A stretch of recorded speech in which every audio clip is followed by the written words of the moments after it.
Assalamualaikum warahmatullahi wabarakatuh. Salam sejahtera bagi kita semua. Om Swastiastu, Namo Buddhaya, salam kebajikan. Yang terhormat kepada Bapak Kepala Sekolah SMA N2 Batu, Bapak Anto Dwi Cahyono SPD MM, dan kepada calon peserta didik baru yang saya cintai. Puji syukur kita panjatkan kepada hadirat Tuhan Yang Maha Esa atas berkat rahmat-Nya yang telah diberikan, sehingga kita dapat melaksanakan kegiatan MPLS pada hari ini. Selamat pagi, saya ucapkan kepada seluruh calon peserta didik baru tahun pelajaran 2020-2021. Saya ucapkan selamat melaksanakan kegiatan masa pengenalan lingkungan sekolah Audamus Amartya hari kedua. Mungkin kegiatan penyajian materi kali ini berbeda dengan kemarin. Namun, hal ini bisa dimaklumi karena banyak kendala saat penyajian materi dilakukan secara langsung. Apalagi, kini MPLS harus dilaksanakan secara daring, mengingat Kota Batu juga termasuk zona merah akibat pandemi COVID-19. Saya harap kalian bisa tetap semangat dan tetap bisa mengikuti aturan dengan tertib. Semoga kita terhindar dari berbagai macam penyakit, tetap sehat, tetap jaga kesehatan, dan tetap produktif. Sebelumnya, perkenalkan, nama saya Angelika Dona Prasetyo sebagai pembawa acara pada kegiatan pemateri sesi ini. Sebelum penyajian materi dimulai, tak bosan-bosan saya mengingatkan kepada kalian bahwa catat dan berikan kesimpulan atas materi yang telah dijelaskan oleh Bapak Ibu pemateri. Tak lupa juga bahwa tulis pertanyaan yang sekiranya memang benar-benar perlu untuk dijawab. Lalu, kirim pertanyaan kepada kakak PK atau gugus per masing-masing. Untuk selanjutnya, saya akan memperkenalkan pemateri dan materi yang akan disampaikan. Assalamualaikum warahmatullahi wabarakatuh. Selamat pagi anak-anak. Selamat bergabung di SMA Negeri 2 Batu. Perkenalkan, saya Bu Nurita yang akan menyampaikan materi pendidikan karakter dalam kegiatan MPLS pada tahun ajaran 2020-2021. Tadi sudah diperkenalkan oleh host ya, bahwasanya nanti pada saat pembelajaran di SMA Negeri 2 Batu, Ibu akan menyampaikan materi PPKN. Nah, baik, sekarang kita awali aja untuk membahas masalah pendidikan karakter. Bu Nurita sangat yakin sekali bahwasanya kalian setiap hari berada di rumah, orang tua kalian pasti akan mengajarkan etika dan tata krama kepada kalian. Nah, kedua hal itu sangat berkaitan dengan pendidikan karakter yang akan kalian terima pada pagi hari ini.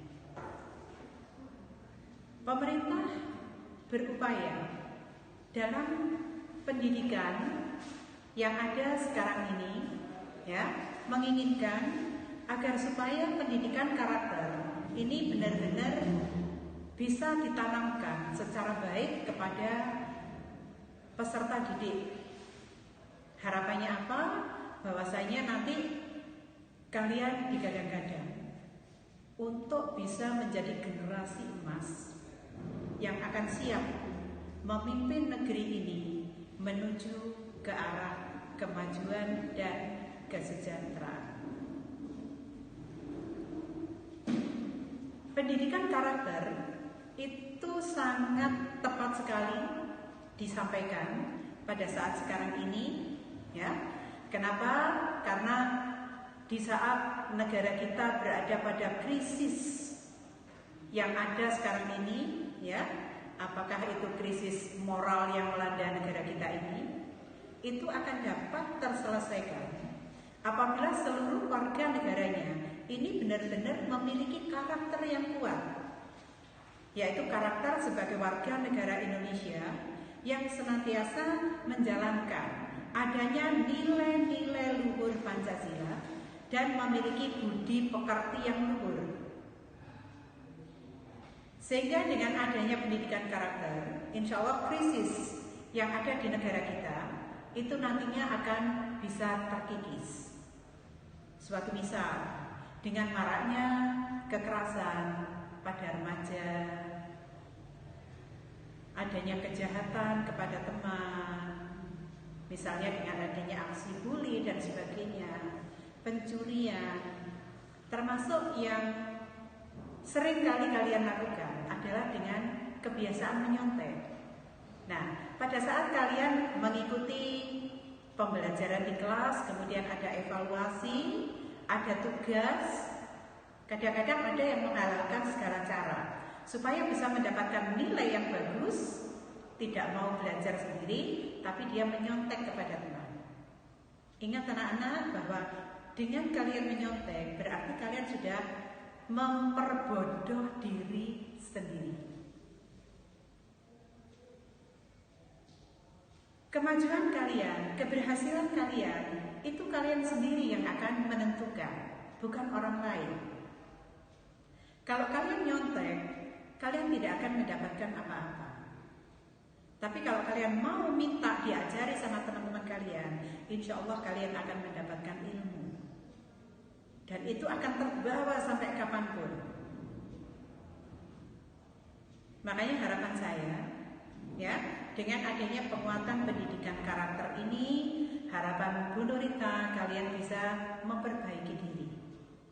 Dari yang tadinya kita memiliki perilaku yang kurang baik, secara perlahan, ayo kita benahi diri kita untuk menjadi insan yang lebih baik.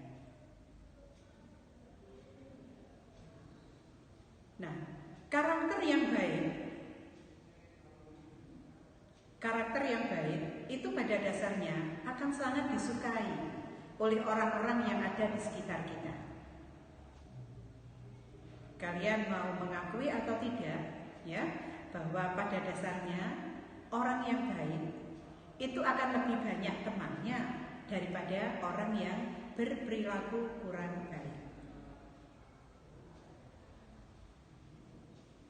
Nah, perilaku yang baik itu yang bagaimana? Kalau dalam penguatan pendidikan karakter itu ada 18 butir nilai-nilai yang baik, nilai-nilai yang berkarakter.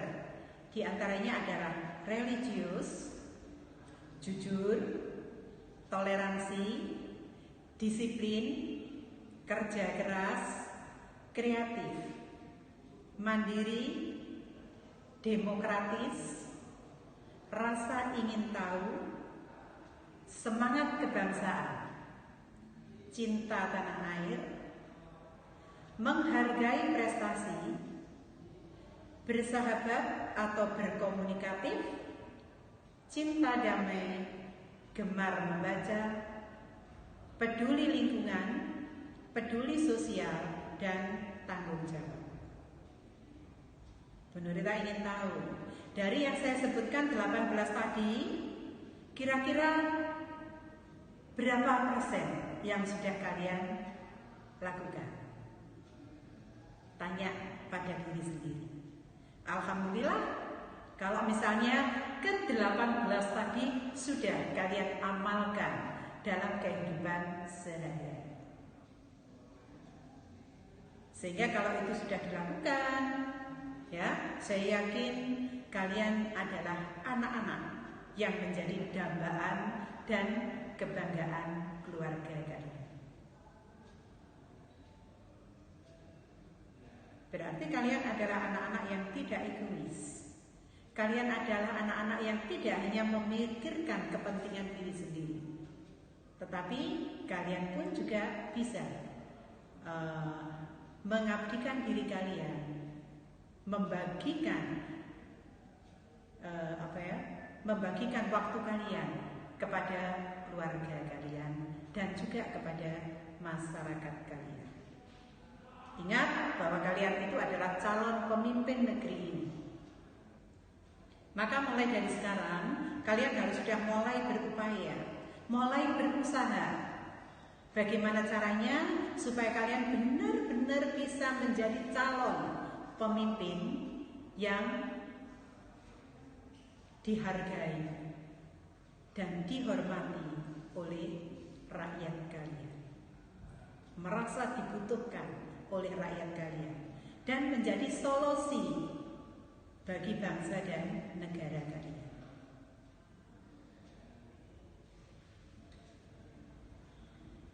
Dalam formulir yang saya buat itu nanti akan ditayangkan adanya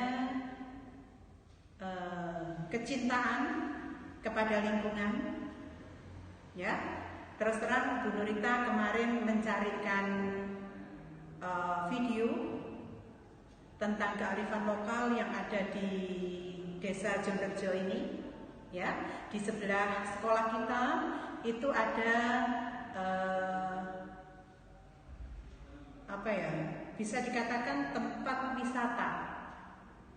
wisata yang dibuat oleh warga, ya, yang diambil itu dari dulunya itu digunakan dari tempat pembuangan sampah, ya, tempat pembuangan sampah disulap untuk menjadi tempat wisata. Silakan nanti kita atau kalian lihat sendiri videonya. Anak-anak, tempat wisata yang Bu Nurita sampaikan tadi yang ada di Desa Jemberjo, tepatnya lokasinya berada di Dusun Jeding, sebelah atas sekolah kita ini, ya. Nah, kemudian itu namanya adalah tempat wisata Bring Raharjo. Nah, pada tahun kemarin itu anak-anak OSIS SMA Negeri 2 Batu mengadakan bakti sosial di sana, membersihkan tempat wisata tadi, kemudian juga ada penanaman pohon, kemudian ada penebaran benih ikan dan sebagainya, ya. Itu merupakan bagian dari kepedulian kita kepada lingkungan sekitar. Jadi di SMA 2 kegiatannya banyak sekali, ya, yang ada kaitannya dengan kegiatan-kegiatan sosial untuk masyarakat, ya. Yang tadi saya katakan itu merupakan bagian daripada peduli sosial tadi, ya. Ada peduli sosial, ada cinta tanah air, ada semangat kebangsaan, kemudian juga ada peduli lingkungan. Nah, kita menginginkan memiliki lingkungan tempat belajar yang enak. Nah, supaya enak, kita tidak hanya membenahi lingkungan sekolah kita sendiri, tidak hanya nanam tanaman yang ada di sekolah kita sendiri, tapi lingkungan sekitar kita pun juga harus kita perhatikan. Ingat, lingkungan yang bersih itu juga menjadi kebutuhan kita. Kita akan sehat manakala kita pun juga menghirup adanya udara yang sehat. Nah, untuk peduli lingkungan dan sebagainya, insya Allah nanti pada saatnya keadaan sudah normal, kalian pasti akan dilibatkan untuk kegiatan-kegiatan peduli lingkungan, ya, dengan pendekatan kepada masyarakat yang ada di Kota Batu.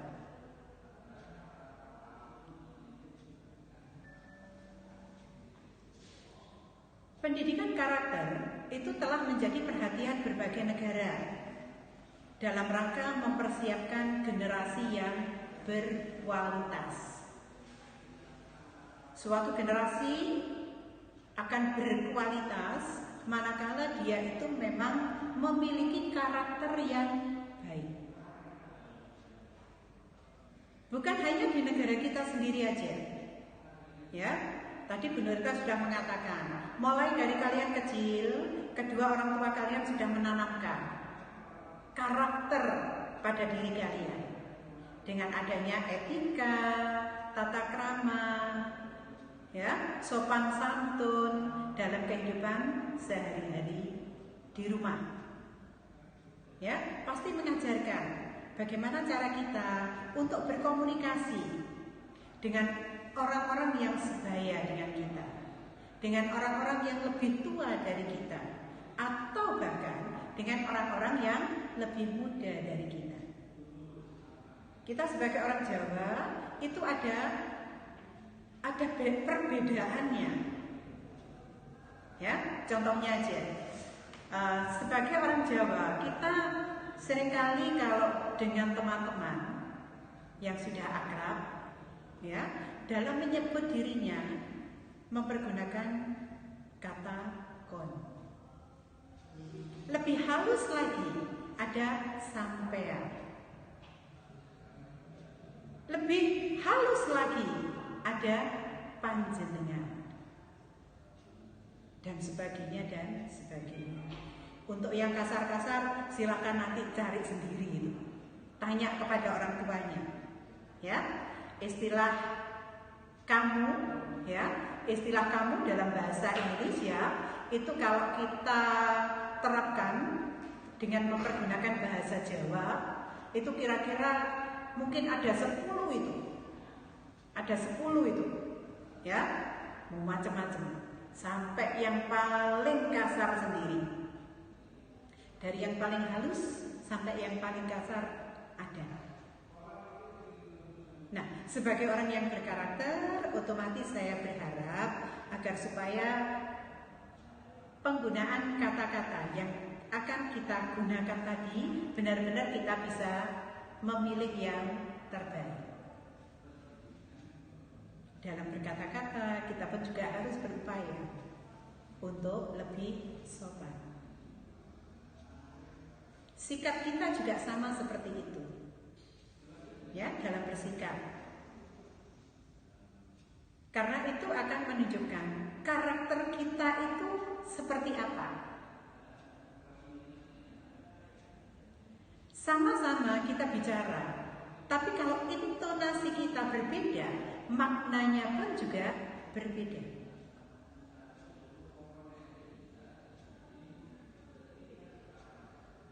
Nanti silakan kalian praktekkan. Ya, silakan kalian praktekkan. Nah, tidak adanya Indonesia, anak-anak, dalam memberikan pendidikan karakter. Negara-negara lain itu pun juga banyak yang menanamkan pendidikan karakter sejak dini. Di antaranya ada Amerika Serikat, Jepang, Cina, dan Korea. Nah, sehingga kalau kalian sudah tahu seperti itu, harapan Bu Nurita, kalian bisa membandingkan. Termasuk kita bisa mengadopsi karakter-karakter yang baik dari negara lain untuk kita praktekkan di negara kita sendiri. Suatu misal, budaya antri. Ya, budaya antri. Kalau di Jepang, budaya antri itu sudah ditanamkan. Ya, dengan tertib. Tapi di negara kita masih banyak yang suka nyerobot antrian. Nah, sehingga harapan saya itu nanti bisa dibenahi. Kita adopsi dari sana, kemudian kita praktekkan dari diri kita sendiri dulu, ya. Kalau kita sudah bisa menerapkan itu, baru kita bisa mengajak kepada yang lain. Jangan kita hanya nyuruh-nyuruh tok, sementara kita sendiri tidak mempraktekannya. Termasuk juga dalam menghargai orang lain. Kalian tahu kalau di Jepang itu setiap kali ketemu orang, pasti dia akan mengambil sikap sempurna, kemudian mengangguk. Nah, iya kan? Mengangguk seperti ini. Kelebihan di Indonesia apa? Kalau kita ketemu orang, kita akan bersalaman. Bahkan dalam keluarga kita sudah rutinkan, ditradisikan adanya budaya salim dan cium tangan. Kemanapun kita mau pergi, ya, kita pasti akan berpamitan, kemudian salim kepada kedua orang tua kita. Begitu juga dari manapun kita berada, ya, dari manapun kita datang, kita kasih salam kepada orang yang ada di rumah, kita salim lagi kepada orang-orang yang ada di situ, utamanya adalah kedua orang tua kita. Tapi untuk pandemi sekarang ini kita harus jaga, jangan salim kepada orang-orang yang kita tidak tahu, kita tidak kenal. Batasi, boleh kita hanya begini aja dan mengangguk.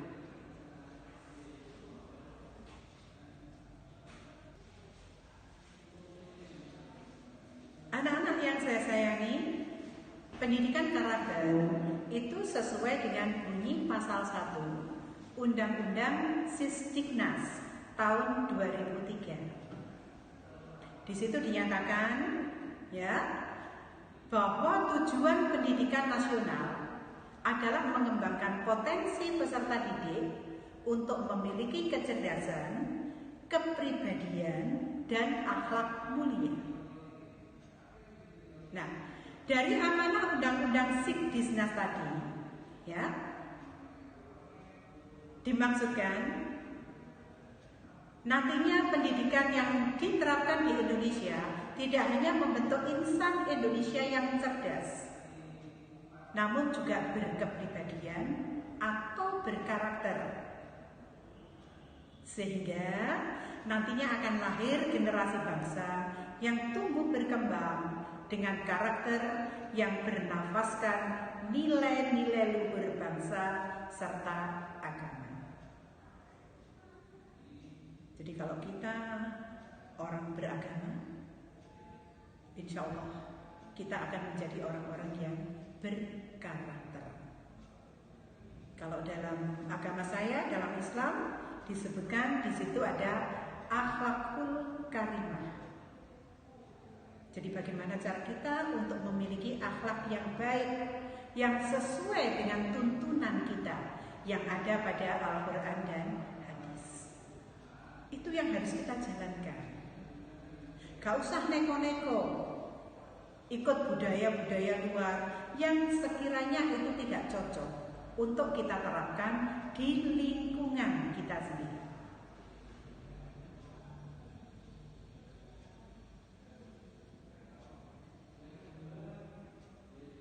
Nah, oleh sebab itu dalam pendidikan karakter itu pun juga ada nilai-nilai luhur universal yang diistilahkan di situ ada pilar karakter. Pilar itu adalah tiang. Jadi tiang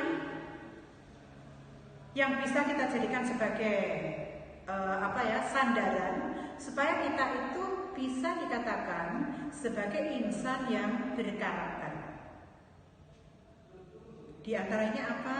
Pertama, karakter cinta Tuhan dan segenap ciptaannya. Kalau kita cinta Tuhan, berarti kita insya Allah akan menjalankan perintahnya dan menjauhi larangannya. Yang kedua, ada kemandirian dan tanggung jawab. Tadi Bu Nurita katakan, kesuksesan kamu dan masa depan kamu ada di dalam genggamanmu sendiri. Tergantung kepada dirimu sendiri, bukan tergantung kepada orang lain. Sehingga kalau kamu mau sukses, tadi saya katakan, jangan nyontek. Tapi kamu harus belajar bagaimana bisa mengerjakan dan juga bisa mengatasi semua permasalahan yang ada pada diri kalian.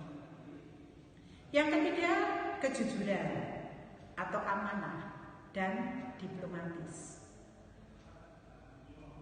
Itu harus kita praktekkan. Ya, seseorang bisa dipercaya oleh orang lain manakala dia itu jujur. manakala dia itu amanah dan dia bisa mempertanggungjawabkannya. Yang keempat, hormat dan santun. Tadi saya katakan kalau orang Jepang begitu ketemu orang langsung ambil sikap sempurna, kemudian mantu. Kita pun juga iya. Begitu kita ketemu dengan orang, semua orang wajib menghormati, wajib berkata-kata yang sopan dan santun.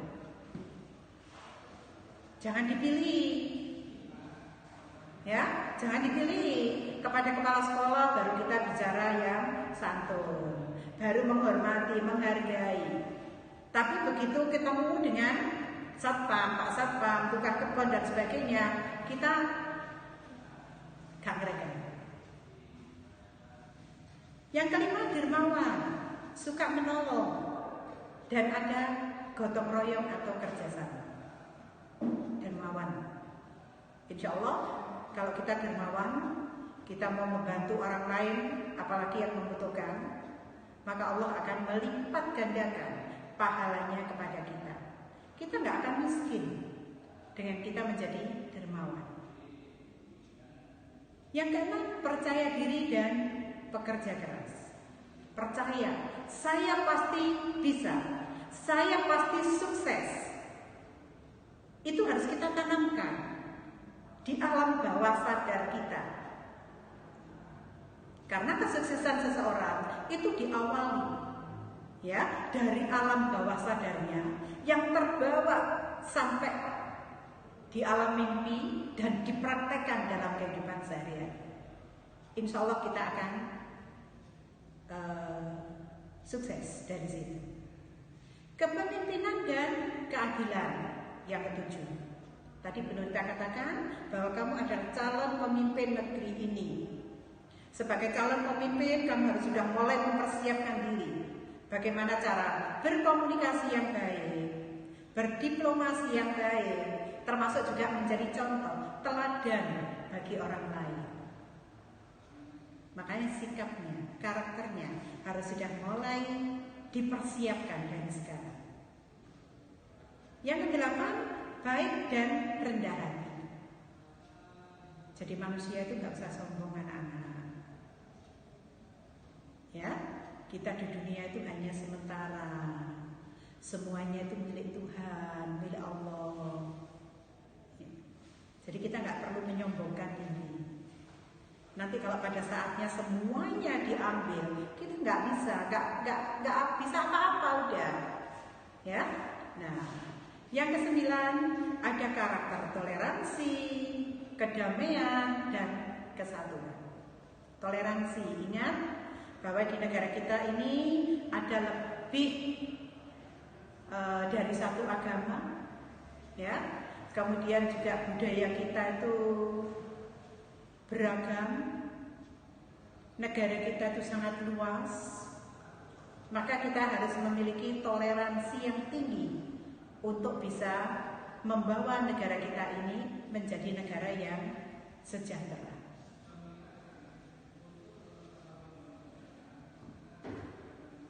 Dampak pendidikan karakter itu kira-kira apa? Apakah memang ada manfaatnya atau tidak?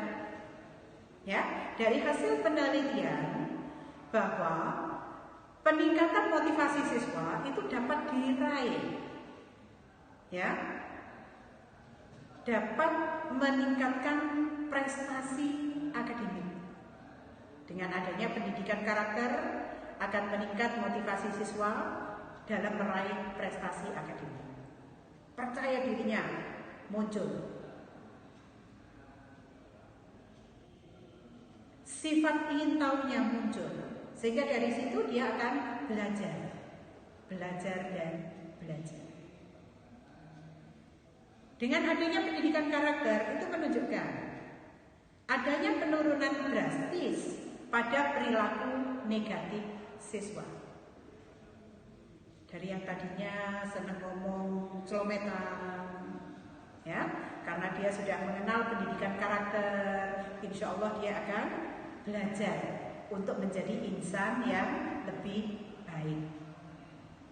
yang biasanya suka berkata-kata kasar, yang biasanya suka membantah orang tua, insya Allah dia akan berubah untuk menjadi lebih baik lagi. Termasuk resiko penyebab kegagalan anak di sekolah itu bisa ditekan dengan adanya pendidikan karakter. Ya, dikatakan bahwa ada sederet faktor resiko penyebab kegagalan anak di sekolah. Jadi ternyata bukan terletak pada kecerdasan otak, tetapi pada karakter.